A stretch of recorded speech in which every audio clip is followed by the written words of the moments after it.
The call came on a Tuesday afternoon. It was sunny. I was folding laundry, and I almost didn't answer. But the number said Cascade Federal Credit Union, and some small, responsible part of me still picked up. "Hello, is this Madison Gray?" The voice was calm. "Male. Professional. We're calling regarding your mortgage payment. It's 6 days overdue." My heart stuttered. "I don't have a mortgage," I said, switching the phone to speaker. "I rent. I've always rented." A pause. Then paper shuffling.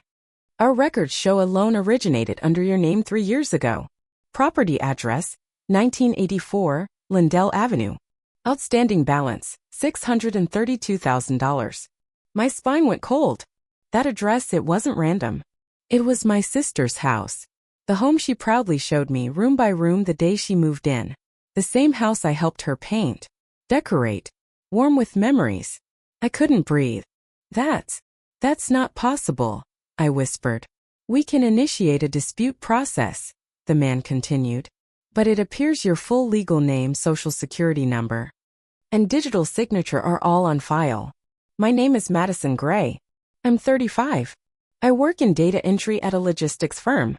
Live alone with my rescue cat, Clover. I recycle.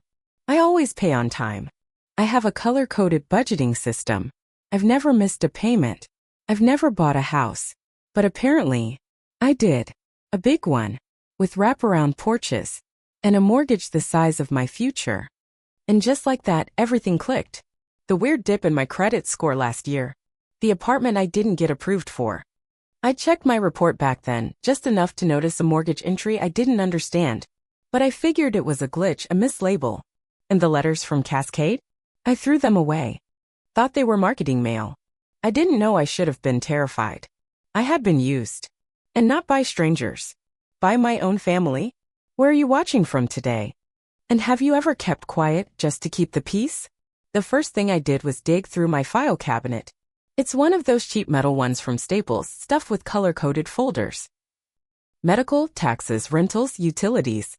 I've always been the organized one. The one who signs everyone's forms. The one who just knows where things are. So when I found a yellow folder marked taxes, family, I knew exactly what I was looking for.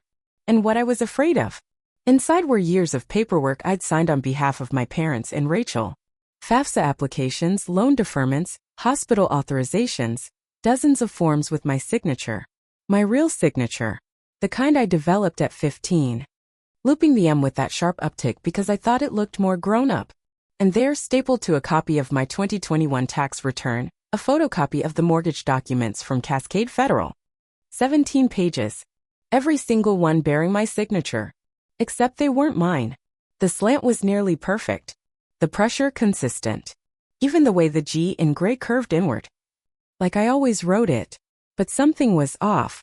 It was too perfect. Too practiced. No hesitation.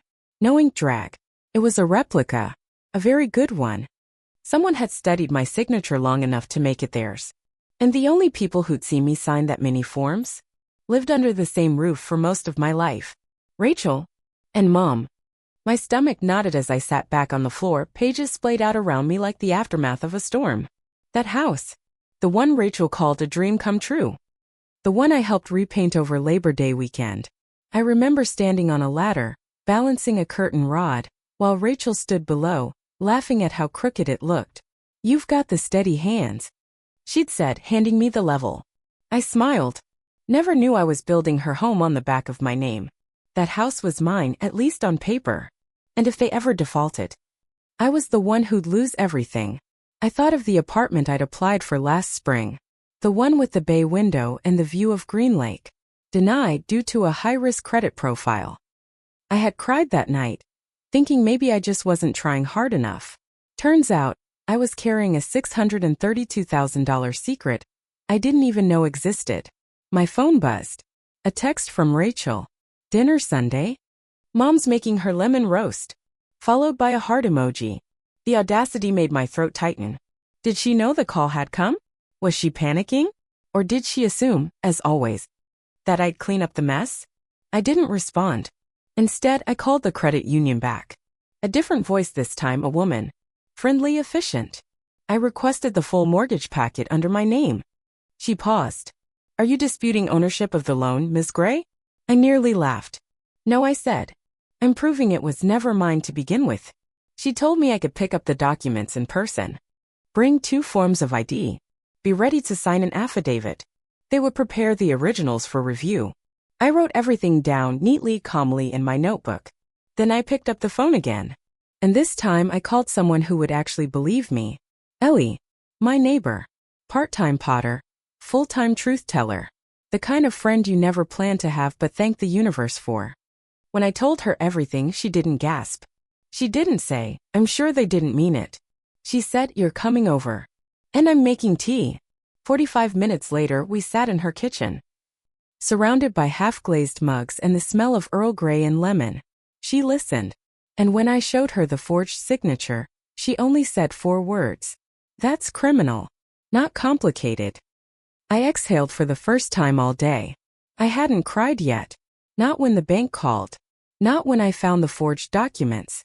Not even when Ellie said the word I'd been avoiding, criminal. But I felt it building. Like a hairline crack in glass, invisible to the eye but deepening with every breath. Ellie poured more tea. Her kitchen smelled like warmth and bergamot and something safe.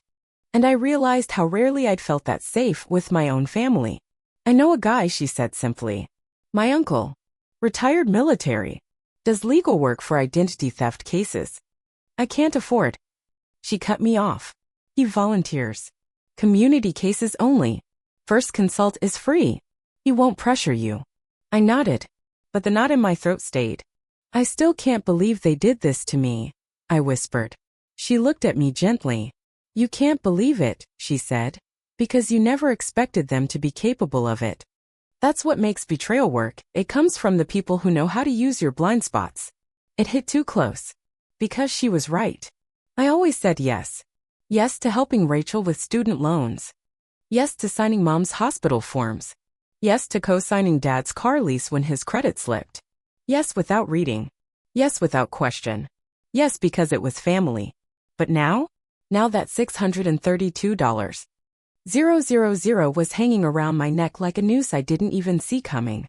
Ellie placed a hand over mine. You can take this back. Maybe not today. Maybe not without a fight. But this? This doesn't have to be your story's end. I looked down at the pages again. They weren't just documents anymore. They were evidence. The next morning I woke up before my alarm. Not because I slept well, but because my brain wouldn't turn off. I kept seeing my signature, my name, on those forged documents, swirling through my thoughts like smoke. I fed Clover. Dressed in jeans and a plain black sweater. Then I grabbed my notebook, IDs, and headed to Cascade Federal Credit Union. It was a 17-minute drive. And the entire time, I rehearsed what I would say if someone tried to tell me it was a misunderstanding. It wasn't. The woman behind the glass partition smiled too politely when I gave my name. After a few clicks and a quiet phone call, she returned with a sealed manila envelope. She handed it to me like it was a package from Amazon, not a ticking time bomb with my life inside. There's a desk over there if you'd like to review everything, she offered. Her tone was sympathetic, like she already knew. I sat down in the far corner and took a deep breath before breaking the seal. Inside. The loan application. Digital signature authorization. Income verification forms. Home appraisal reports.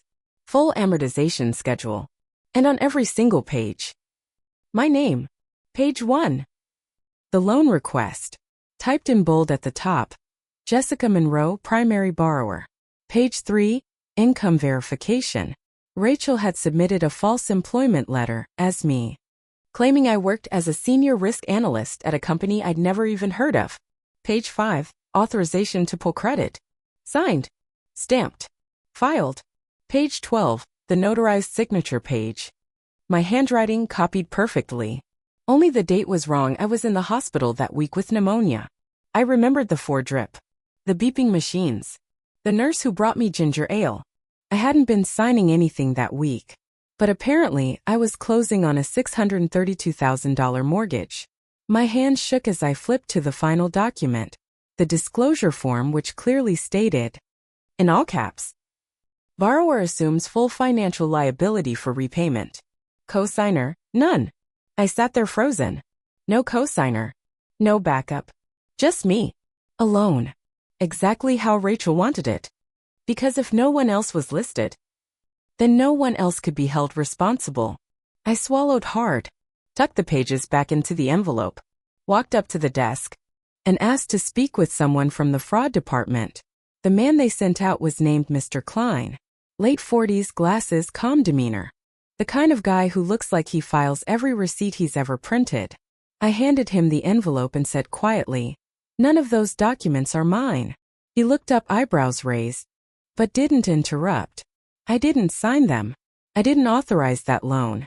I didn't even know about the house until yesterday." He opened the folder, flipped through a few pages, paused on the notarized form. "You're saying this signature is forged?" I nodded. He tilted the page, pressed his fingers together. "I've seen a lot of forgeries, Ms. Monroe. This one's good. Really good." I forced myself to hold eye contact, because it was done by someone who's seen me sign 100 times. His expression shifted. Empathy maybe, or disbelief, but not doubt. "Do you know who did it?" I hesitated, then said it out loud for the first time. "My sister, Rachel Monroe." The words landed heavy in the air. Not dramatic, just final. He exhaled slowly. "Well," he said, "you're not the first." Unfortunately, that sentence alone made my heart twist. I wasn't the first, but I could be the last. He explained the next steps. File an identity theft affidavit. Submit a police report. Open a dispute claim with their legal division. It felt overwhelming, like taking on a mountain with a teaspoon. But then he handed me a pen and a single sheet of paper, the affidavit form. "Do you want to proceed?" he asked. I looked at the paper, at the signature line. This time, the name at the bottom would be real. Mine. "Yes," I said, and signed. It was the first document I'd signed with my own name for my own protection in a very long time. It was only 9 a.m. when I left the bank, but the air already felt too thick. I drove home in silence. No music, no news, just the sound of tires on asphalt and my own breathing. When I got back, I set the envelope from Cascade on the coffee table and just stared at it. Clover jumped up beside me, pawing at the corner like it might turn into a treat. It didn't move. Neither did I. At 10:42 a.m. The knocking started. 3 sharp raps. Insistent. Familiar. Not the kind of knock that waits. I already knew who it was before I opened the door. Mom. She wore her Sunday best. Even though it was Friday. Beige cardigan, pearl earrings, that floral perfume I used to love when I was a kid. She didn't wait to be invited in. Just brushed past me and stepped into my apartment like she still paid the rent. "How could you go to the bank?" she asked, pacing my small living room. "You've ruined everything." I closed the door quietly. My voice stayed even. "Would you like some coffee?" She turned to look at me like I'd slapped her. "Coffee? Your sister might lose her home. Your father's been sick with stress. And you're offering me coffee." I walked into the kitchen anyway, putting on the kettle. The routine steadied my hands. Pour water. Set heat. Breathe. "I didn't cause this," I said over my shoulder. "I uncovered it." She followed me in, arms crossed tight. "It was just paperwork, Jessica.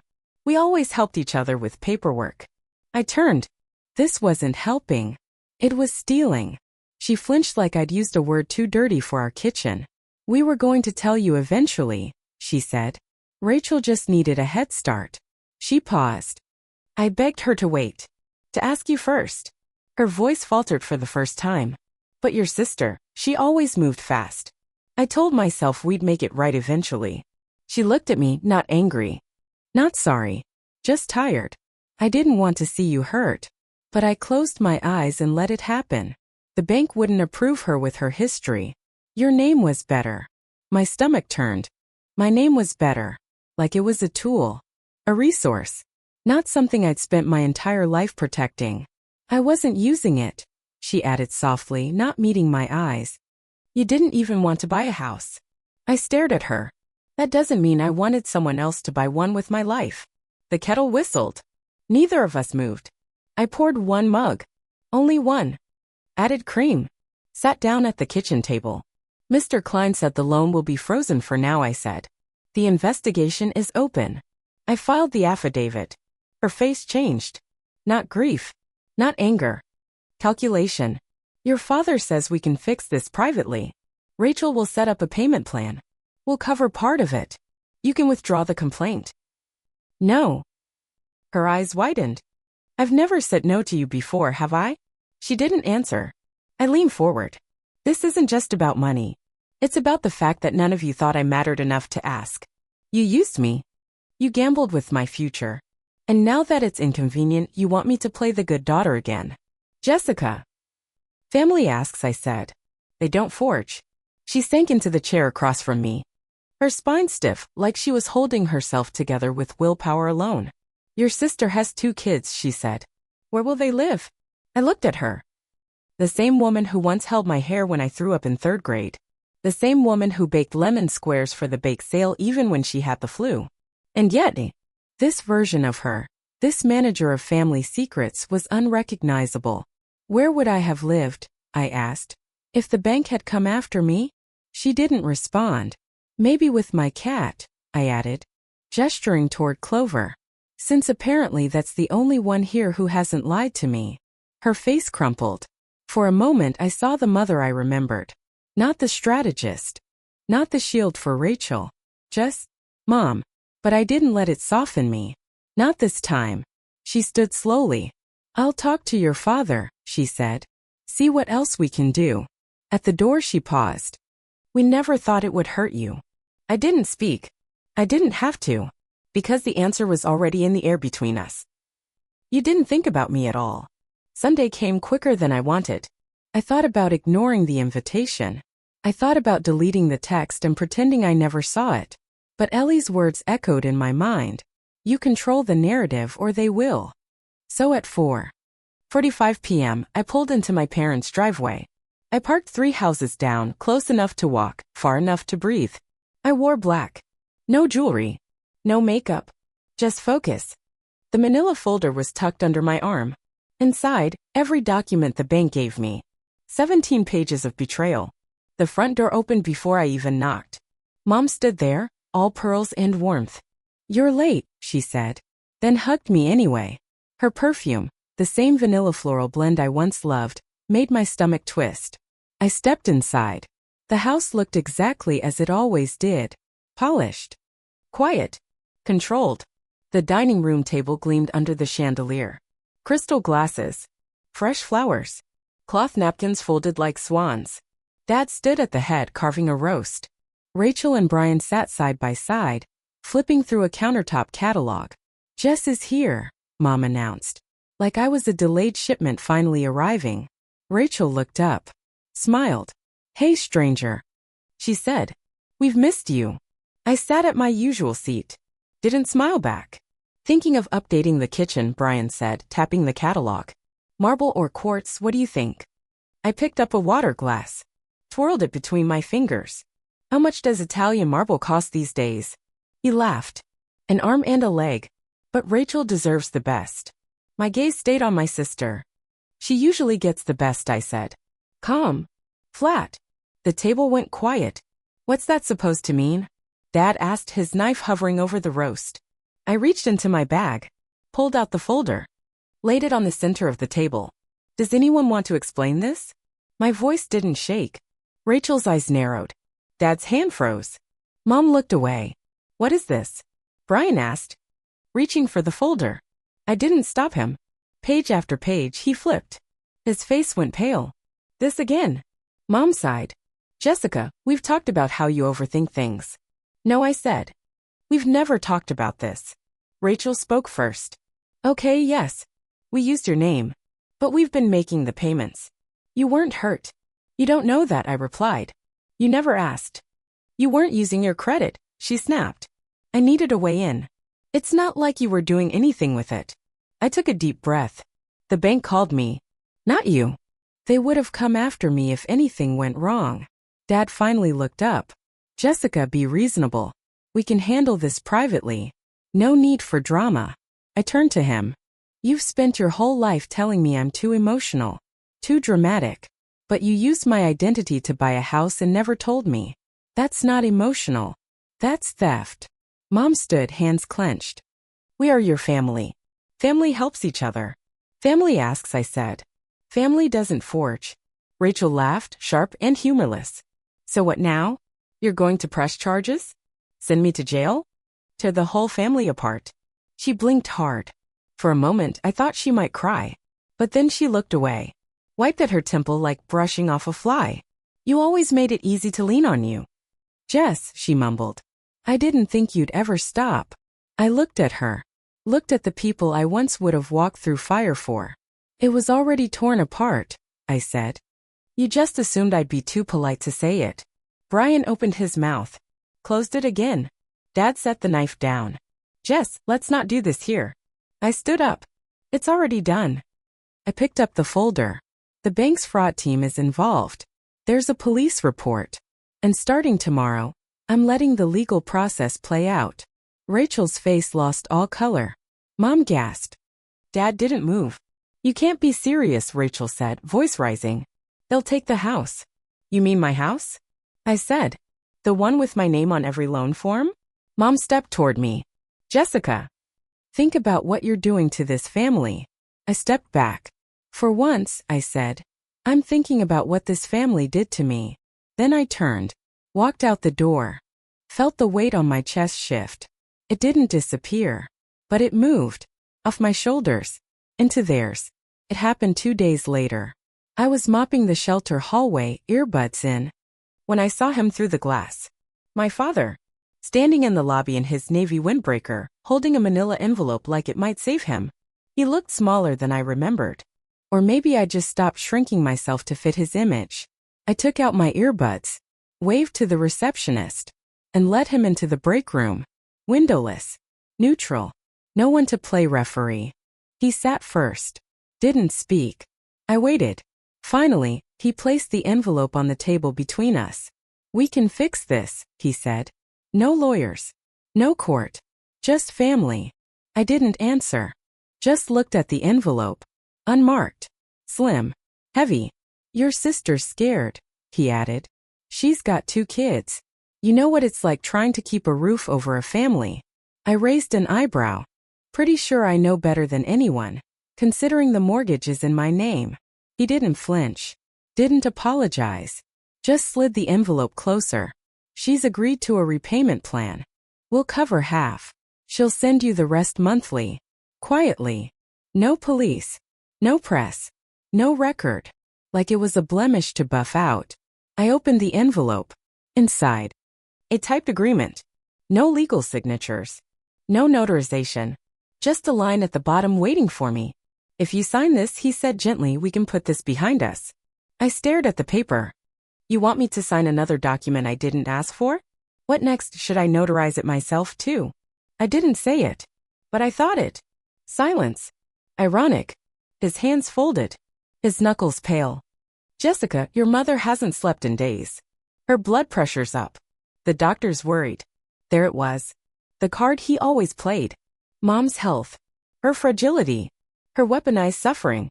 I didn't bite. She wasn't too fragile to defend Rachel at that dinner table. That's not fair, he said. No, I replied. It's not. He leaned back, exhaled hard. We've made mistakes. But we're trying to correct them. You don't have to burn it all down. I looked at my father. Really looked. The man who taught me how to parallel park. Who grilled steaks every 4th of July. Who told me when I got my first A-, we don't do almost. Dad, I said slowly, did you know? He didn't answer. I asked again. Did you know about the loan? His jaw tightened. I never signed anything. That's not what I asked. His fingers tapped the table. Once. Twice. I didn't ask questions, he finally said. And somehow, that was worse. He hadn't signed. But he'd seen the house. Watched Rachel decorate it. Watched me walk through it, oblivious, hanging curtains. He'd watched me struggle with rent, lose my apartment application, pick up extra shifts, and never asked why. You didn't forge my name, I said. But you let it happen. He looked older then. Not just tired, but cracked around the edges. We didn't think it would fall on you.